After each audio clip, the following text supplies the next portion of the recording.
जीटीवी में मुजाहिद बेलवी आपको खुशामदीद कहता है। और यकीनन पाकिस्तानी सियासत में बड़े ख़ास तौर पर जो पीडीएम का इजलास जिस तरह ख़त्म हुआ उसमें बड़ी ड्रामाई तब्दीली आ रही हैं, लेकिन साइड में एक जो बहुत अहम पाकिस्तानी रियासत, हुकूमत और हमारी सिक्योरिटी के हवाले से है वो पाक इंडिया रिलेशन है, जिसमें पिछले कई साल से आप देख रहे हैं बड़ी मोहरी आई हुई है।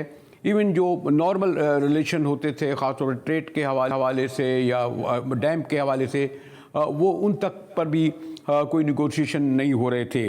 लेकिन खुशाइन बात है कि आज पाकिस्तानी वफ़द दिल्ली पहुंचा और फिर शायद तवक्को की जा रही है कि जो दुशंबे में इस माह के आखिर में इजलास होगा उसमें शायद वज़राए ख़ारजा भी मुलाकात करें। बाला कृष्णा जी से हमारा बड़ा पुराना ताल्लुक़ है, अब द टाइम्स ऑफ इंडिया में होते हैं और साथ ही हमारे director news and current affair Nisar Syed साहब हैं। बाला जी नमस्ते, क्या हाल है आपके? मैं कह रहा था, आप कैसे हैं मुजाहिद भाई? अच्छा बाला जी, ये जो आप समझते हैं कि कोई बहुत बड़ा ब्रेक थ्रू हो के वो डैम या पानी के लिए आ रहे हैं, लेकिन आज पाकिस्तानी वफ़द जो दिल्ली पहुंचा है उसका वेलकम हुआ होगा, निगोशिएशन होंगे, इसको फिर हम आगे भी बढ़ता हुआ देखें? देखिए, ये जो डेवलपमेंट हुआ है ये तो बहुत बड़ी ताज्जुब की बात है, क्योंकि हमारे देश और पाकिस्तान के बीच में जो इतने ताल्लुकात थे इतने एकदम लो लेवल पे गए थे और ट्रस्ट डेफिसिट जो है इतना बढ़ गया था। तो इस बैकग्राउंड में सडनली ये न्यूज़ आना कि बाजवा साहब का एक कॉन्सुलेटरी स्टेटमेंट आया था, बाद में इमरान साहब भी किए, फिर बाद में हमारी हुकूमत भी उसको रिस्पॉन्ड किए वगैरह जो हुआ, और फिर बाद में जब ये पता लगा कि पिछले कई महीनों से यूएई की रॉयल फैमिली के ये जो डिप्लोमेसी, बैकडोर डिप्लोमेसी के वजह से उनके साथ में मिल के गुफ्तगू किए, फिर बाद में इस का नतीजा है। ये तो बहुत ही पॉजिटिव डेवलपमेंट है। लेकिन एक चीज मैं कहना चाहता हूँ कि ऐसे डेवलपमेंट, ऐसे अच्छे न्यूज पहले भी आए थे, फिर बाद में पता नहीं कहाँ ये वापस ओरिजिनल पोजीशन में, कॉन्फ्रंटेशन के पोजीशन में चला जाता है। तो मैं उम्मीद रखता हूं कि इस बार जो है वो बैक टू स्क्वायर पोजीशन नहीं होगा और हम आगे झुके हुए, क्योंकि ये जो डेवलपमेंट जो है हिंदुस्तान की सब आवाम उसको वेलकम करते हैं और कोई जंग नहीं चाहता है। तो अगर हम, लेकिन ये जो ऑब्सेशन जो है कश्मीर के बारे में, अगर उसको अपने जगह में रख के, उसको साइड में रख के, बाकी जो ट्रेड डेवलपमेंट, कल्चरल डेवलपमेंट और जो बाजवा साहब ने जो कहा कि एक जो एक्सेस जो देना है इंडिया को थ्रू सेंट्रल एशिया के लिए, तो थ्रू पाकिस्तान जो है, ये तो जबरदस्त इकोनॉमिक डेवलपमेंट। आप हम मिल के साथ में काम करेंगे, दोनों देश के लिए विन विन सिचुएशन है। कश्मीर का मुद्दा के वजह से पूरा हर बात साइड में रह जाता है। बालाजी, मैं कश्मीर लाना नहीं चाह रहा था, मैं देखिए अब आप ही ले आए। मैं तो कश्मीर पे बात इसलिए नहीं करना चाह रहा था कि हर बात कश्मीर पे रुक जाती है। नहीं, आपने किया, लेकिन क्या है, हमेशा जो है एक स्पीड ब्रेकर का एक स्टम्बलिंग ब्लॉक जो है कश्मीर होता है। तो हमारे क्या कहना है कि कश्मीर को अपनी जगह रहने दीजिए, लेकिन बाकी जितने सारे डेवलपमेंट जो है, कितने सारे चीज हम मिलके काम करते हैं। ठीक है बालाजी, हमारे director news and current affairs है निसार सैयद साहब, आपने बालाजी का सुना और हमेशा यही होता है, कितने ही मुज़ाकरात ट्रेड पर हों और बहुत सारे इशूज़ पर हम करीब आते हैं, कश्मीर का मुद्दा आ जाता है और बहरहाल एक रियलिटी है। लेकिन ये भी जो बालाजी बड़े सीनियर सीजन्ड जर्नलिस्ट हैं हिंदुस्तान के, वो कह रहे थे बाकी चीज़ें भी होनी चाहिए, जैसे और मुल्कों के दरमियान भी तो एक कोल्ड वॉर होती है, बल्कि बराह रास्त जंग होती है, लेकिन उस इशूज़ को अलग रख के, मसलन भारत और चाइना के देखिए ट्रेड ताल्लुकात कैसे हैं और कितनी दुश्मनी रही। सैयद साहब, तो ये मुमकिन है ये जो आज जो ब्रेक थ्रू हुआ है इसमें डेवलपमेंट हो? जैसा सैयद साहब जी, ये बड़ी डेवलपमेंट है दोनों ममालिक के दरमियान। तकरीबन कह सकते हैं कि 5 अगस्त 2019 के बाद पाकिस्तान और इंडिया के जो ताल्लुकात, सिफारती ताल्लुकात, इक़्तिसादी ताल्लुकात मुकम्मल तौर पर ख़त्म हो गए थे। उसके बाद ये एक डेवलपमेंट सामने आई है। कहने वाले ये कहते हैं कि ये 3 से 4 महीने से ये बैकडोर डिप्लोमेसी चल रही थी दोनों ममालिक के दरमियान, कि किसी तरीके से इनके हालात को, मामलात को बेहतर किया जा सके। क्योंकि आपको पता है कि 5 अगस्त 2019 के बाद से दोनों ममालिक के सिफारती ताल्लुकात इंतहाई बहुत ही निचली सतह पर आ चुके हैं। सिफारती अमला नहीं है, सफ़ीर नहीं है एक दूसरे के पास। सिफारती अमले की बहुत कम तादाद जो है वो अपने अपने सिफारत खानों में मौजूद है। तो इसलिए ये एक बड़ा ब्रेक थ्रू करार दिया जा सकता है। कुछ अखबारात ने इसको कहा है कि ये अमारात ने इस डील को ब्रोकर्ड किया है, जबकि सऊदी नायब वज़ीर ख़ारजा आदिल जुबैर ने इसका दावा किया है कि उनके मुल्क ने इस हवाले से काम किया। लेकिन लगता है कि इन दोनों से बढ़कर इसके पीछे जो है वो अमेरिकन डिप्लोमेसी मौजूद है, जो चाहते हैं कि किसी तरीके से भारत और पाकिस्तान के मामलात को किसी तरह बेहतर कर कर चाइना को इंडिया के साथ इंगेज किया जाए, क्योंकि चाइना की जो बढ़ती हुई इकोनॉमिकल मिलिट्री पावर है उसको अमेरिका कहीं ना कहीं जो है वो ब्लॉक करना चाहता है और चाइना की स्ट्रेंथ को कहीं ना कहीं कमज़ोर करना चाहता है। तो ये सूरत हाल इसी तनाजुर में देखी जा सकती है। निसार साहब ने, हमारे डायरेक्टर न्यूज़ कह रहे थे, बालाजी आप ये समझते हैं कि चले अभी कश्मीर हुआ, अभी कहते हैं चाइना बहरहाल एक इम्पॉर्टेंट है, लेकिन ये भी इंटरेस्टिंग बात है कि गो के पाकिस्तान और चाइना के बड़े रिलेशन है, लेकिन देखिए अगर ट्रेड देखें वो आप 4 या 5 गुना करते हैं, यानी हिंदुस्तान यानी चाइना तो बालातर रखता है इस चीज़ को। ये पाकिस्तान और हिंदुस्तान में क्यों वजह है कि हम अपने पुराने तमाम जो बस्ते हैं हर वक्त खोल देते हैं, और ख़ास तौर पर सॉरी टू से मोदी साहब एक एग्रेसिव रहे हमेशा पाकिस्तान के हवाले से, और ओवरऑल भी आप बड़े वसीले हैं, आपने खुद भी जानते हैं आप उनको, बड़ा उनमें चेंज यकीनन आया है कि वो जो पुराना महासभाई या गुजरात वाले वो नहीं रहे। लेकिन आप समझते हैं कि इसमें कितना अहम रोल होगा अगर डेवलपमेंट हुए तो खुद मोदी साहब का? बालाजी देखिए, मोदी साहब का जो पहला टर्म जो था उसने किसी को न कहते हुए डायरेक्ट लाहौर में एयरपोर्ट में उतरे, सीधा नवाज साहब के घर गए, उनके मुंह में उनको केक खिलाया। ये एक सिंबॉलिज्म जो है कि हम आपके साथ we are willing to go 2 steps ahead, अगर आप 1 स्टेप आगे आते हैं हम 2 स्टेप आगे आने के तैयार है। ये मैसेज कन्वे करने के लिए, और बहुत सारे लोग ने मोदी को क्रिटिसाइज किया यहाँ पे हिंदुस्तान में, ये आप क्या कर रहे हैं, आप किसी के बर्थडे पार्टी में जाते, केक काटते, केक वगैरह उनके मुंह में देते वगैरह जो है। लेकिन उसका बाद जो है, उसके बाद जो कश्मीर में जो डेवलपमेंट हुआ, जो टेरर अटैक यहाँ पे हुआ, तो पंजाब में हुआ, कश्मीर में हुआ, सब जगह जो हुआ, that created totally wrong impression और रॉन्ग जो इमेज जो है। लेकिन अभी मोदी जो है टोटली इंचार्ज में है, जो एंटी सीएए जो एजिटेशन था। चले बालाजी इस बात को यही रखते हैं, बालाजी यहाँ रखते हैं, क्विक हम जरा आगे पूछ लेते हैं निसार साहब, अगर इन सब चीज़ों को अलग रखें, बल्कि एक स्टेप आगे, क्या हम तवक्को रखें कि वज़ीर ख़ारजा से भी हमारे वज़ीर ख़ारजा के दरमियान मुलाकात होगी दुशंबे में? ये मार्च की जो मुलाकात है ताजिकिस्तान के अंदर हार्ट ऑफ एशिया कॉन्फ्रेंस के अंदर, इसके अंदर इम्कान है कि शायद दोनों ममालिक के वज़ीर ख़ारजा मिलें, लेकिन ताहाल कोई मुलाकात सेटल नहीं है। लेकिन जिस तरीके से दोनों ममालिक के दरमियान ताल्लुकात की बर्फ़ पिघल रही है, जो सर्द मोरी ख़त्म हो रही है, उसमें बहुत सारी चीज़ें एक्सपेक्ट की जा सकती हैं। लेकिन आपको याद होगा कि पाकिस्तान हुकूमत ने, ख़ासतौर पर वज़ीर-ए-आज़म इमरान खान ने और दीगर ने यह मौक़ा इख्तियार किया था कि हम इंडिया से ताल्लुकात चाहते हैं, हम उनको सेंट्रल एशिया तक एक्सेस देना भी चाहते हैं और दोनों ममालिक की ट्रेड और दीगर रिलेशन भी बढ़ें। लेकिन इंडिया उससे पहले अब कश्मीर पर, जो मकबूदा कश्मीर पर उसने जो आर्टिकल 370 जो अप्लाई किया है उसको रिवोक करे, उसको ख़त्म करे। तो अब देखते हैं कि ये जो गवर्नमेंट के प्रीवियस स्टेटमेंट्स हैं और नई डेवलपमेंट में क्या फ़र्क आएगा। सही साहब, हम भी आगे बढ़ते हैं। शुक्रिया बालाजी, आपने हमारे लिए वक्त निकाला, और मैं चाहूँगा कल ज़रा ज़्यादा हम तफसील से बात कर सकेंगे। और हमारे साथ हैं सुहासिनी हैदर, हिंदुस्तान की बड़ी सीनियर सीजन जर्नलिस्ट हैं, अब तो द हिंदू से वाबस्ता हैं, और फिर हमारे डायरेक्टर न्यूज़ करंट अफेयर्स भी हमारे साथ मौजूद हैं। सुहासिनी जी, इसको आप किस तरह देखती हैं? क्या इसमें कोई पॉजिटिव डेवलपमेंट है कि जो आज हमारा वक्त दिल्ली गया, फिर हम सुन रहे हैं शायद वहाँ भी जा सकें, दुशंबे में मुलाकात हो सके? जी देखिए मुजाहिद साहब, आप भी मतलब इतने वेटरन जर्नलिस्ट हैं, आपने भी देखा है कि कितनी बार हमने ये इंडिया पाकिस्तान के बीच में जो गुफ्तगू है वो किसी न किसी तरह से शुरू हो जाती है।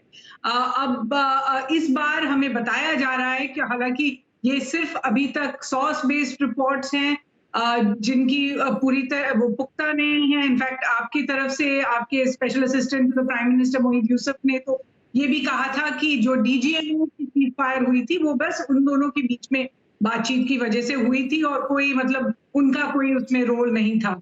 लेकिन अब अगर आप देखें 1 महीने बाद अब तक काफी इंडियन रिपोर्ट्स भी आ चुकी हैं और अब 2 इंटरनेशनल रिपोर्ट्स आई हैं जिसमें कहा है कि नॉट ओनली वो जो कंट्रीज हैं 4 महीने से ये बैक चैनल में इन्वॉल्व हैं।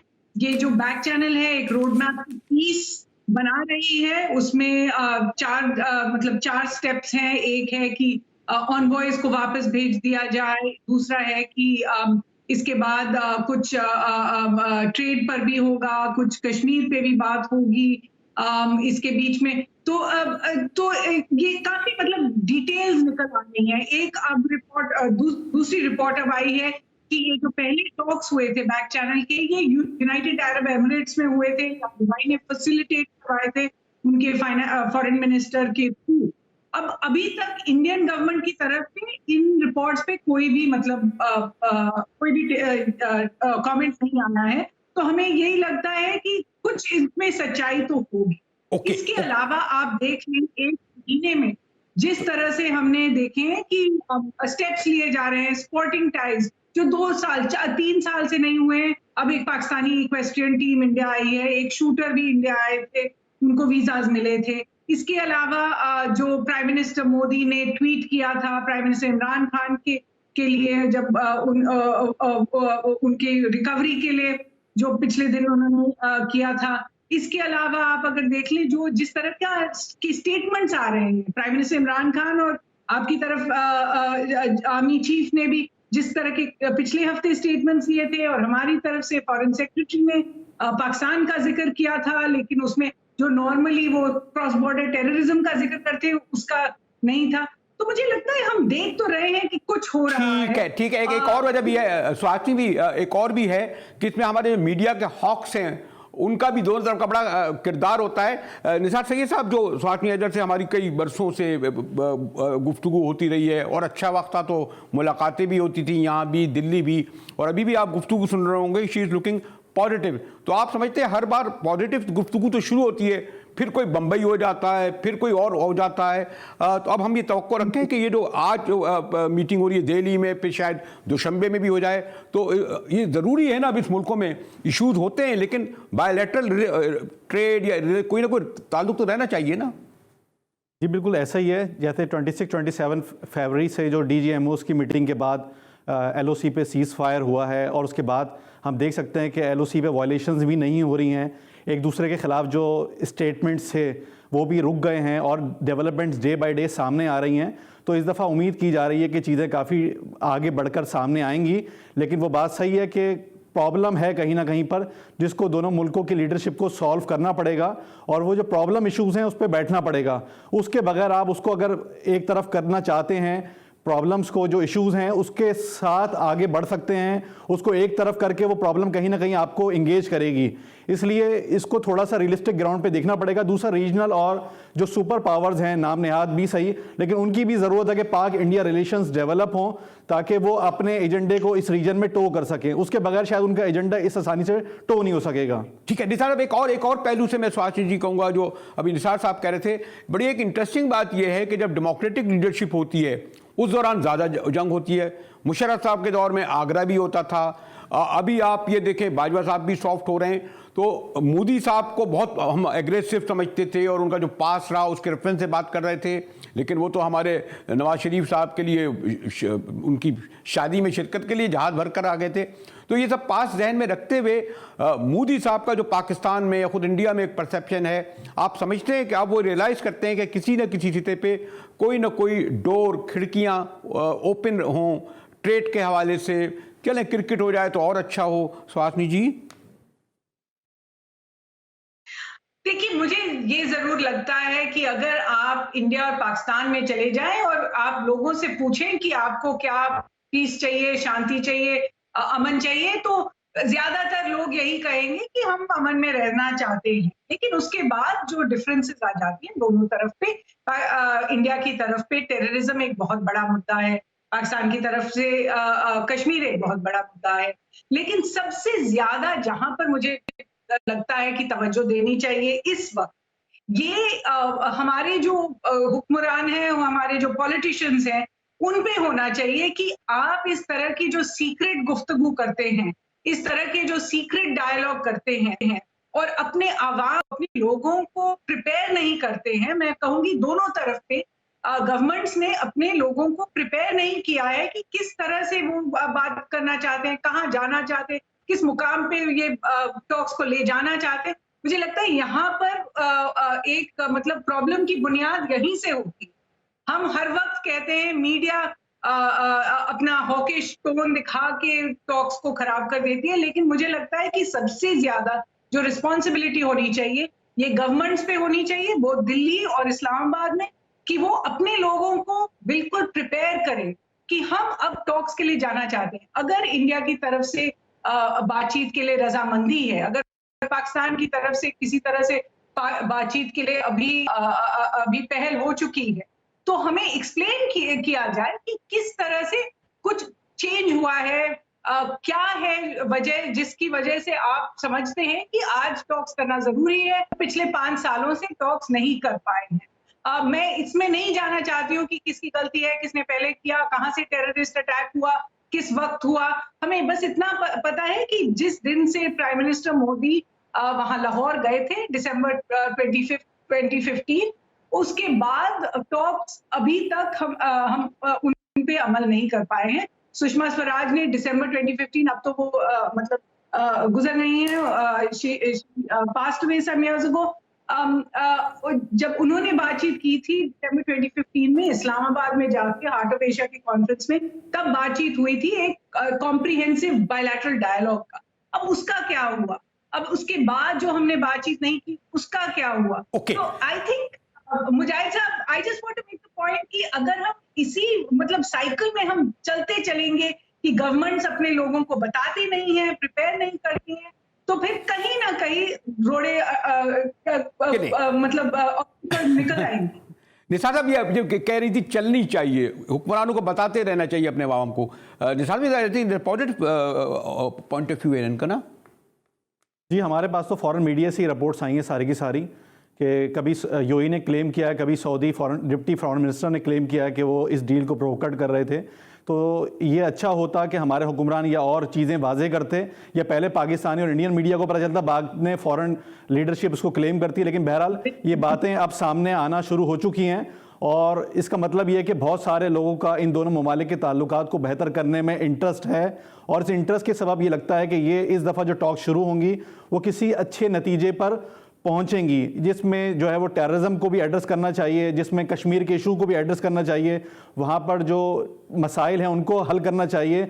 दूसरा, इस पीस प्रोसेस को आगे बढ़ा के ही इस रीजन में जो तरक्की है, इस रीजन में जो इकोनॉमिकल स्टेबिलिटी है वो मुमकिन है। छोटे छोटे मुल्क यूरोप के ट्रिलियंस ऑफ डॉलर की ट्रेड कर रहे हैं एक दूसरे के साथ, उनका जो इनकम है वो ट्रिलियंस ऑफ डॉलर है, जबकि पाकिस्तान और इंडिया और इस तरह के इस रीजन के मुल्क जो है वो आपस में इस बुरी तरह इंगेज हैं कि उनकी डील जो है वो बिलियंस ऑफ डॉलर से भी आगे नहीं जा पा रही हैं। तो इसलिए इस खित्ते की तरक्की और आवाम की तरक्की के लिए जो है वो डील टॉक्स होनी चाहिए, लेकिन उसको हल होना चाहिए वहाँ के आवाम के मसाइल को। एक मैं लास्ट क्वेश्चन पूछ लूँ, सुहासिनी, आपका क्या एक्सपीरियंस कहता है, कंक्लूडिंग क्वेश्चन, क्या हम तवक्को रखें कि अजीब तो नहीं लगेगा कि दुशंबे में बैठे हैं तो आपके वजीर खारजा एक होटल में और दूसरे होटल में, बल्कि अगर फर्स्ट फ्लोर पे हैं तो सेकंड फ्लोर पे, क्या जितनी बात आगे बढ़ी उसमें तवक्को रखें कि दोनों फॉरेन मिनिस्टर इस दुशंबे में मुलाकात का एहतमाम हो जाएगा?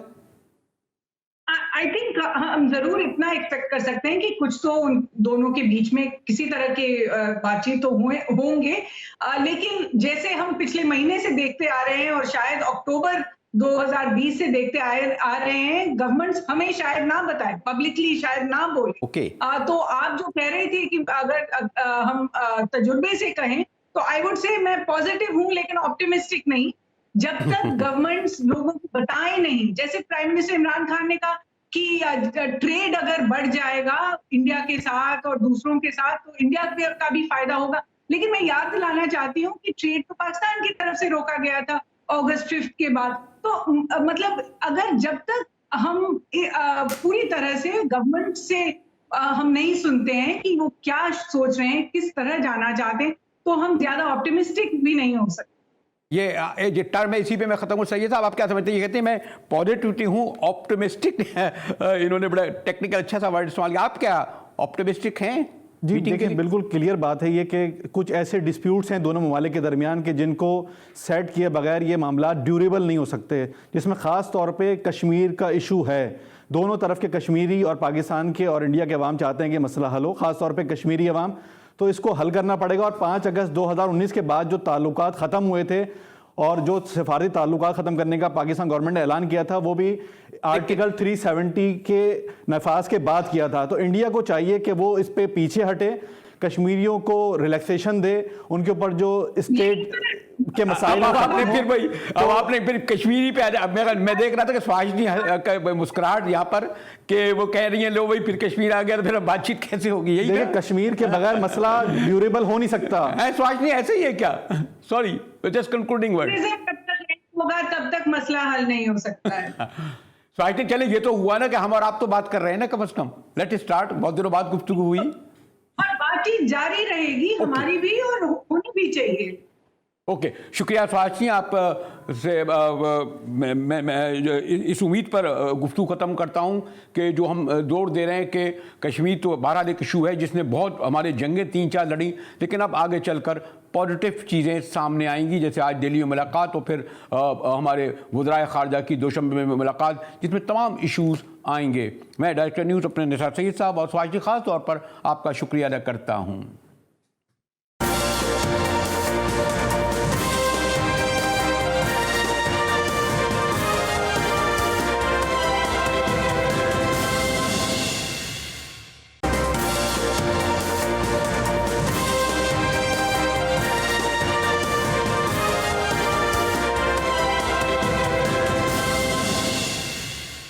GTV में एक बार फिर मुजाहिर वल्ली आपको खुशामदीद कहता है। मैंने ज़रा पाक भारत ताल्लुकात से निकलकर इस वक्त जो हमारी मरियम बीबी का जो रद्द-ए-अमल है और यकीनन हज़रत मौलाना फजल रहमान के लिए भी जो 16 मार्च का इजलास था और जिस तरह अख्ताम हुआ, लफ्ज़ इस्तेमाल करने की कोशिश करना तो नहीं चाह रहा था, लेकिन बहरहाल एक डरावना ख्वाब था, क्योंकि हज़रत मौलाना समझते थे एक तरफ बिलावल, दूसरी तरफ मरियम, दोनों मेन स्ट्रीम पॉलिटिकल पार्टीज़ के रहनुमाओं को कंधों पे लेकर वो लॉन्ग मार्च और फिर इमरान खान का तख्ता करने का जो ख्वाब देख रहे थे, उस शाम उस रात वो पूरा नहीं हो सका और फिर उनका गुस्सा भी आपने देखा होगा किस तरह गए।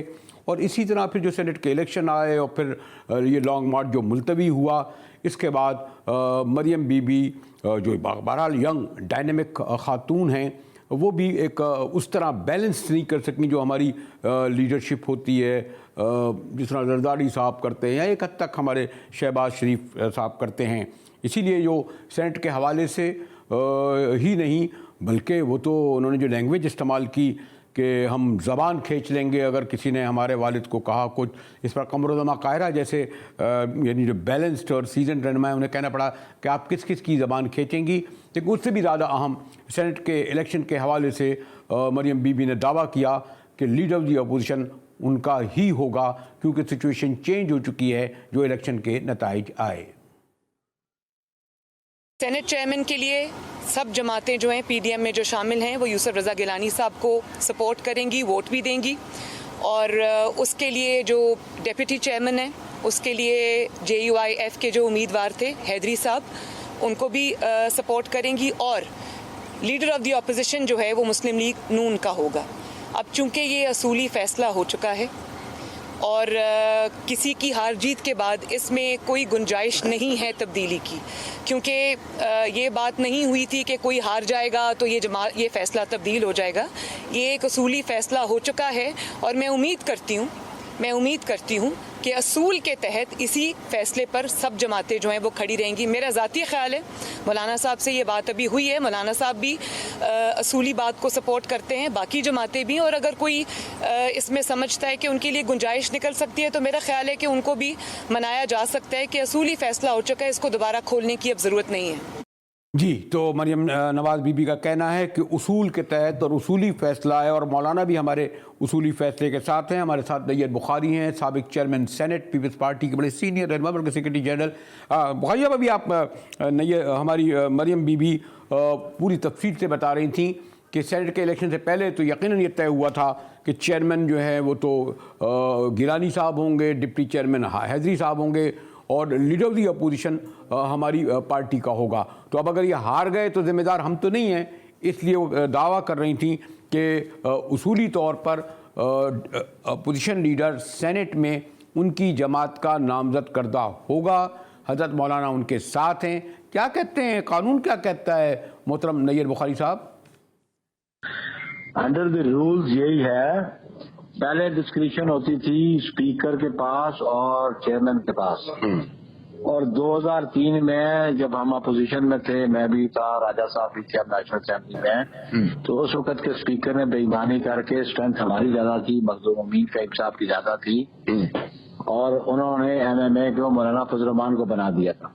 और फिर उसके बाद रूल्स अमेंड हो गए हैं। सेनेट के जो रूल्स हैं, rules of procedure and conduct of business, उसके तहत यह है कि जिसके पास अपोजिशन की मेजोरिटी होगी, मेजोरिटी की स्ट्रेंथ होगी, he will be the leader of opposition. और उसके लिए चेयरमैन जो है वो सेक्रेटेरिएट इनवाइट करता होता है नॉमिनेशंस। ये उसका प्रोसीजर है। तो नज़ीर बुखारी साहब जो चेयरमैन सेनेट हैं, उन्होंने तो इसका प्रोसीजर बता दिया, लेकिन जिस तरह पीपल्स पार्टी ये कह रही है बुखारी साहब के अब सूरत हाल चेंज हो गई है, तो मरियम बीबी भी ये कह रही हैं कि सूरत हाल चेंज हो गई है और आपने तय किया था, आपने ये माना था कि लीडर ऑफ द अपोजिशन जो है वो नून लीग का ही होगा। अब अगर आपके गिलानी साहब हार गए, गफूर हैजी साहब हार गए, तो मरियम दुरुस्त तो कहती है ना, उसूलन उनका हक बनता है ना ये मोहतरम नज़ीर बुखारी साहब। बात ये नहीं थी, बात ये थी कि इसको बैठ के तय किया जाएगा। और अभी भी मैं रजी साहब, ये ऐसे इश्यूज नहीं है कि जिसपे मेकिंग एंड ब्रेकिंग की सिचुएशन हो। ये एक ऑफिस है, उसके लिए it can be discussed, it can be resolve. और पॉलिटिकल पार्टीज में डिफरेंस ऑफ ओपिनियन आता रहता है, ये कोई नई बात नहीं है। इत्तेहादों में ये बात होती रहती है, हर पॉलिटिकल पार्टी का एक अपना मौकफ है, वो हमें कन्विंस करेंगे या हम उन्हें कन्विंस करेंगे, लेकिन this can be resolve through discussion. हमें तो ये तो ऐसा इशू नहीं है, क्योंकि गिलानी साहब को तो वोट मिले और हम वोटों की तादाद देखें तो पीपल्स पार्टी के कैंडिडेट, बल्कि PDM के कैंडिडेट गिलानी साहब जीत चुके हैं एक वोट से। और इसी के लिए आज हमने पिटीशन भी फाइल कर दी है इस्लामाबाद हाई कोर्ट में। इसमें हमारी प्रेयर है कि ये जो इलेक्शन है उसको अवॉइड करार दिया जाए और गिलानी साहब को डिक्लेयर किया जाए elected chairman of the senate. उनकी जो वोटें हमने इलीगली और अनलॉफुली रिजेक्ट किए, ये हमारी प्रेयर है। तो नज़ीर बुखारी साहब का कहना था, क्योंकि बहरहाल 21 सेनेटर्स हैं पीपल्स पार्टी के, यूँ अपोजिशन के अरकान की, अपोजिशन में सबसे बड़ी पार्टी पीपल्स पार्टी है, इसलिए उसी का लीडर ऑफ दी अपोजिशन होना चाहिए। और ये तो खैर आज चलते चलते उन्हें ये दिलाया कि उस वक्त मौलाना फजल रहमान गलत हुए थे। तो बहरहाल PDM में अब मैं इसमें नहीं जाऊंगा कि ये उनके इंटरनल मामला है, दरार पड़ी है या नहीं है, खलीज है या नहीं है, तकसीम हो रही है या नहीं है, लेकिन सबसे बड़ा तो यही इशू हुआ ना कि ना तो पीपल्स पार्टी समेत पीपल्स पार्टी इस बात पर राज़ी हुई कि वो सिंध हुकूमत छोड़े, सेनेट छोड़े, कौमी असम्बली छोड़े, और साथ साथ उन्होंने जो लॉन्ग मार्च में यानी जो होने वाला था 26 मार्च को साथ न देने का ऐलान किया। उस पर आपने मौलाना साहब का भी रिएक्शन देखा और मरियम बीबी का लगता है उससे भी ज़्यादा शदीद है। और अब देखते हैं कि कहीं इसमें इस इशू पर और ज़्यादा खलीज ना हो जाए। मैं टूटने उठने की PDM की बात नहीं करता कि एक और बड़ा इशू इस वक्त आया है वो ब्रॉडशीट स्कैंडल का।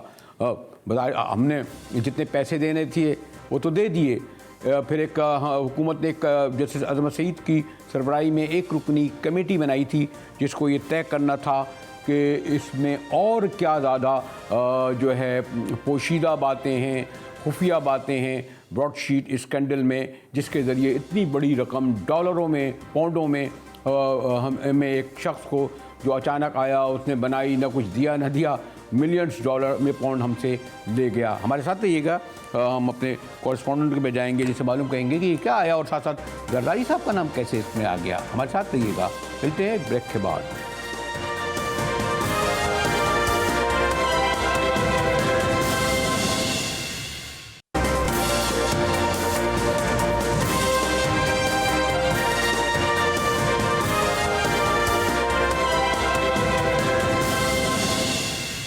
GTV में मुजाहिद बेलवी आपको खुशामदीद कहता है। और ब्रॉडशीट जिसका हंगामा खेज स्कैंडल सामने आया था और जिसमें पता चला था कि 2002 में हमारी हुकूमत ने एक हायर किया था, यानी मुशर्रफ साहब ने एक कंपनी को जो जिसको बताना था कि जी लीग या पीपल्स पार्टी ने कितने अरब डॉलर के घपले वपले किए, वो कहते हैं जी हमने 200 नाम भी दिए और फिर तो कुछ 20% तय था। बहरहाल हुकूमत ने जहाँ एक तरफ उन्हें इतनी बड़ी रकम देनी पड़ी, वहाँ जस्टिस अजमत सईद की सरबराही में एक 1 रुकनी कमीशन बनाया, जिसने बहुत कम ऐसा है कि इतनी जल्दी कोई रिपोर्ट आ जाए, और वो बड़ी तफसीली रिपोर्ट जो है पीएम हाउस को दे दी गई है। लेकिन उससे पहले ही ये रिपोर्ट लीक क्या आ ही गई है, उसकी बेशतर बातें। हमारे साथ अबरार स्टोरी मौजूद हैं। जी अबरार, आज जो दोपहर के बाद से एक बार फिर ब्रॉडशीट जो है स्क्रीनों पर आया सामने, और उस स्कैंडल में जो रिपोर्ट है तफसीली जो पीएम हाउस में जमा करा दी गई है, पैसे दे चुके हैं, लेकिन इस रिपोर्ट में क्या नई बात होगी अबरार? जी देखें, यहाँ पर जो जस्टिस अजमत सईद की सरबराही में 1 रुकनी यहाँ पर कमीशन बनाया गया था इस तहकीकात के लिए, उस कमीशन ने वज़ीर-ए-आज़म हाउस में अपनी रिपोर्ट जमा कराई। उस रिपोर्ट में इंकशाफात हो गए हैं कि साबिक सदर आसिफ अली जरदारी के जो स्विस बैंक के तमाम जो रिकॉर्ड्स थे वो उस हवाले से उनको ओपन करने, डीसीएल करने के सिफारिश की गई है। और इसमें यह कहा गया है कि नेब जो है वो चाहे तो इसको डीसीएल करके इसकी सिफारिशात को पब्लिक करे, जबकि यहाँ पर यह भी कहा गया है कि जो स्टोर रूम में मौजूद है तमाम रिकॉर्ड और इसको पब्लिक जो कर दिया जाए, ताकि जो मुकम्मल तहकीकात हैं वो सामने आ सकें। इसके अलावा इस रिपोर्ट में ख़ास तौर पर यह जाहिर किया गया है कि कुछ फाइल्स जो ख़ास तौर पर वज़ीर ख़जाना और वज़ीर ख़जाना के अलावा वहाँ पर अटॉर्नी जनरल ऑफिस से गायब हो गई। उसके अलावा जो लंदन में पाकिस्तानी हाई कमीशन ने वहाँ से भी इस जो अदायगी की गई थी $15 लाख, उसकी जो दराज है उससे भी जो पेजेस थे वो भी गायब किए गए हैं। अच्छा अब एक जो इंटरेस्टिंग बात यह है कि ब्रॉडशीट पर बड़े ब्रेकिंग न्यूज़, बड़ी तफसीली रिपोर्टें, तबसरे तैसी हुए, तो उसमें कहीं भी हमारे आसिफ अली जरदारी साहब का नाम नहीं था, बल्कि कुछ लोग कहते हैं ये एक फैशन बन गया है, जहाँ करप्शन का नाम लिया वहाँ डाल दो जरदारी साहब का नाम। अब इस रिपोर्ट के हवाले से भी आया कि जी स्विस बैंक में जो जरदारी साहब के अकाउंट थे या उनके फैमिली के अकाउंट थे, उसका भी इसमें रिपोर्ट में जिक्र है। तो ये जो सॉरी टू से आमतौर पर जब किसी स्कैंडल में, करप्शन के स्कैंडल में पॉलिटिकल लीडरशिप को इन्वॉल्व कर दिया जाए, तो ये समझा जाता है कि ये पॉलिटिकल मोटिवेटेड केस हो गया है। तो ये ब्रॉडशीट में अब जो इस रिपोर्ट के साथ ही जरदारी साहब का आज मैं जिक्र सुन रहा था, तो क्या क्यों जरदारी साहब आ गए, कैसे आ गए, स्विस बैंक कैसे आ गया, ये तो सीधा ब्रॉडशीट का मामला था। और ज़्यादातर तो नवाज शरीफ ही के उन्होंने अकाउंट नंबर भी दिए थे कहते हैं। जी आसिफ जरदारी का नाम इसीलिए लाया गया है, जो कुछ हमारे ज़राए ये भी कह रहे हैं कि शायद इस जो अकाउंट्स हैं, जो स्विस अकाउंट्स, उसमें बेनज़ीर भुट्टो शहीद के भी कुछ मामलात हैं, उसको भी जो है पब्लिक किया जा सकता है। ताहम आसिफ जरदारी का नाम इसलिए बार बार सामने लाया जा रहा है क्योंकि इस तमाम मामले में आसिफ अली जरदारी का बहुत ज़्यादा जो इंटरफेयर है। इसके अलावा यहाँ पर जो सियासी तौर पर भी एक मुदाखलत ही समझी जा सकती है, और हुकूमत ख़ास तौर पर जो जस्टिस अजमत सईद की सरबराही में 1 रुकनी जो बेंच बना था, जो कमीशन बना था, उसने ये तमाम रिपोर्ट तकरीबन कोई 1.5 माह 6 के ज़्यादा अरसे में ये कंप्लीट की है और अपने वक्त से पहले जो है वो जमा करवा दी है। और अब देखना ये है कि ख़ास तौर पर जो नेब के ऊपर बहुत ज़्यादा जिम्मेदारियाँ आ गई है, क्योंकि नेब चाहे तो सेक्शन 18 के तहत इन तमाम डॉक्यूमेंट्स को पब्लिक कर सकता है और इसकी इंक्वायरी भी की जा सकती है। शुक्रिया अबरार। और अभी तो ये पेंडोरा बॉक्स खुला है, यानी ये ब्रॉडशीट का एक बार फिर इस पर तफसीली गुफ्तगू आने वाले दिनों में होगी। GTV से मुजाहिद बेलवी को इजाज़त दीजिए।